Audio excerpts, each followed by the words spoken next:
The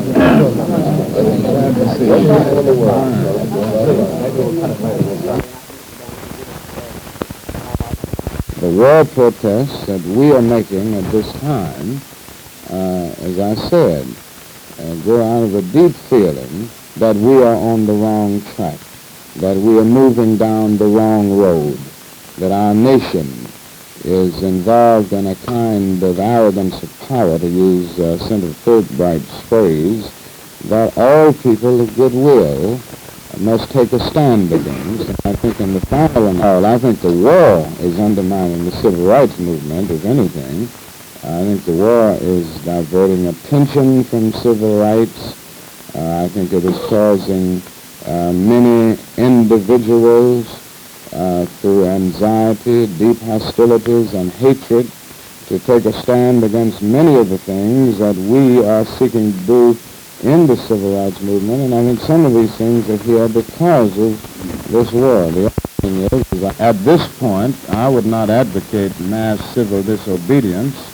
I have not come to feel that it is necessary at this point. I think there are many preliminary things that must be done with the hope that the conscience of the nation would be so aroused against the war that we would not have to have civil disobedience. I think we must have mass.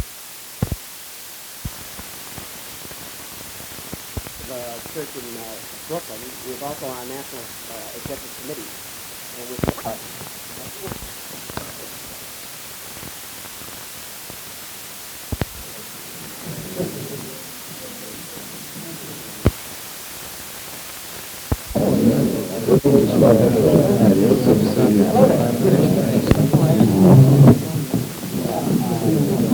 Maybe you might just want to mention a few of the words why we've asked opportunity to speak. And then I think just questions and answers is all we... Economic Growth and Reconstruction Organization has asked you to cancel your speech tonight.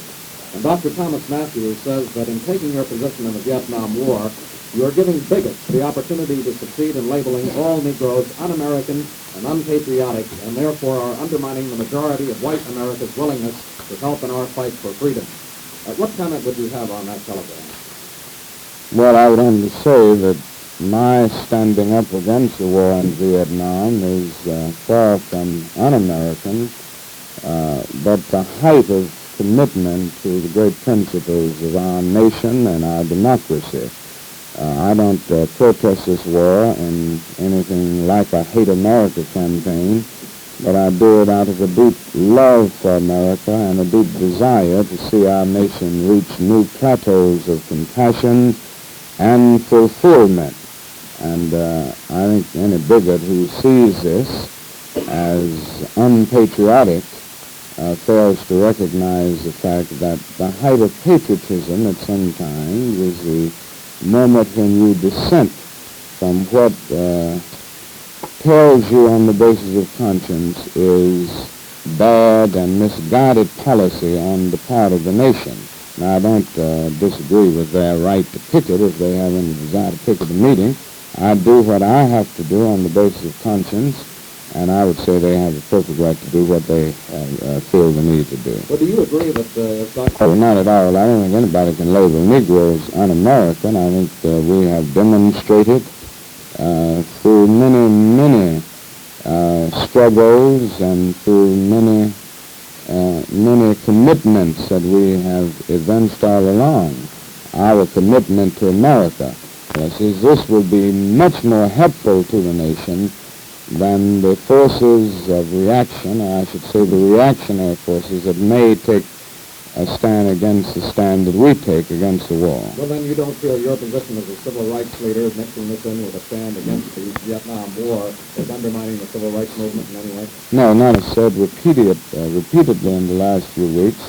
I think the war in Vietnam is doing great damage to the domestic programs which could rectify many of the long-standing evils that we face in the area of racial injustice. And as long as this war goes on, I think we will see more emphasis on the war than we see on getting rid of the evils of racial injustice and everything else, it tells us at this time to be at many points at a standstill.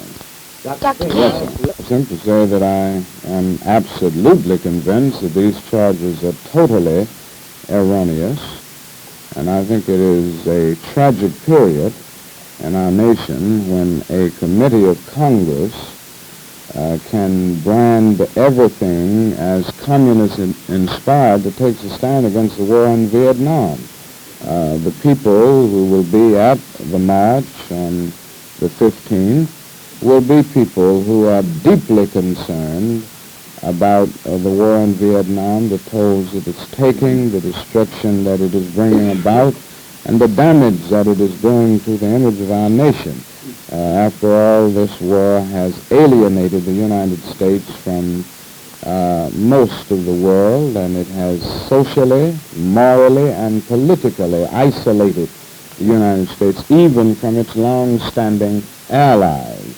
So that to say that a stand against the war is really a stand inspired by communism is not only erroneous, but it seems to me that it is an absurd and a very unfair charge. The committee documented the organized protest. Well, again, I say there is no truth in the idea that this is a communist organized protest. I think if anyone looks at the list of sponsors, you will find on that list persons who have one passion, and that is a passion for righteousness, for justice, and a passion for democracy and a love for America. That just isn't any truth in this, and I think it is the same kind of smear approach that the Un-American Activities Committee has used all along. I must say that I don't have much respect for this committee.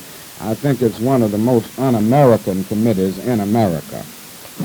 Dr. Taylor, what position would you take if you were eligible for the draft and you were drafted into the current situation, that is the Vietnam War? Well, I don't want to be a coward here. I must make it very clear that I'm not draftable in the sense that I'm a clergyman, and we are not drafted. So it would be very easy for me to say I would do this or wouldn't do that. But I must say honestly that on the basis of conscience, if I had to confront the problem, I know exactly what I would do, and that is I would be a conscientious objector. Of course, I happen to be a pacifist, so that puts me in the camp of those who feel that war is wrong, and I might say that I'm not just a doctrinaire pacifist, but more of a pragmatic pacifist. I've come to see that modern weapons of warfare are so potentially destructive that war can never again serve as a kind of negative good that prevents the ongoing force of an evil power like Hitler, because even those of us who call ourselves pacifists would have had a great dilemma if we had to confront Hitler. But I think now we are in a period where war can no longer serve as a negative good, but it's something that can mean the destruction of all mankind, the annihilation of the human race. Consequently, I would take the position that I've taken over the last few years, that I'm a pacifist, not misunderstanding. I'm not moving without sympathy for the non-pacifist who feels that there are moral dilemmas in the pacifist position. But I would, coming back to your question, in this, well, I think there are many levels of protest where the war is concerned. Teach-ins, because many people do not know the issues involved. Many people are not aware of the history and the development of this war. And I think those of us who are against the war and see the damage that it is doing to the image of our nation must go out to teach others. And we must have massive preaching, so to speak. And I think along with this, demonstrations can do a great deal to arouse the conscience of the nation on the issues involved. And I'm speaking at this point of nonviolent mass demonstrations that again will expose the evils and the injustices involved in the war. And of course, I would advocate, along with this, that those who are prepared to do it and those who see the great dangers ahead for all mankind would be conscientious objectors. Again, this is not civil disobedience. Program. I don't plan to spend all of my time in any sense on the anti-war program. I'm still the head of a civil rights organization. We have very compelling, very urgent programs ahead in the city of Chicago and several communities of the South and Louisville, Kentucky. And certainly my major time and energies will be given to this.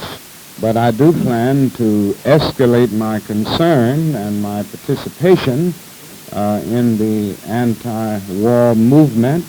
I will continue to speak out against it, and when time permits, I will engage in demonstrations if necessary. But this I do not consider as the major. I would not consider as taking the major part of my time. I would still say that 90% or more of my time will be in the civil rights struggle. Dr. King, do you have... I said we're concentrating mainly in the city of Chicago at this point. We've been there about a year, and we're going to be there several more months in, I would say, an intensified campaign to deal with all of the urban problems that you would face in a community like Chicago.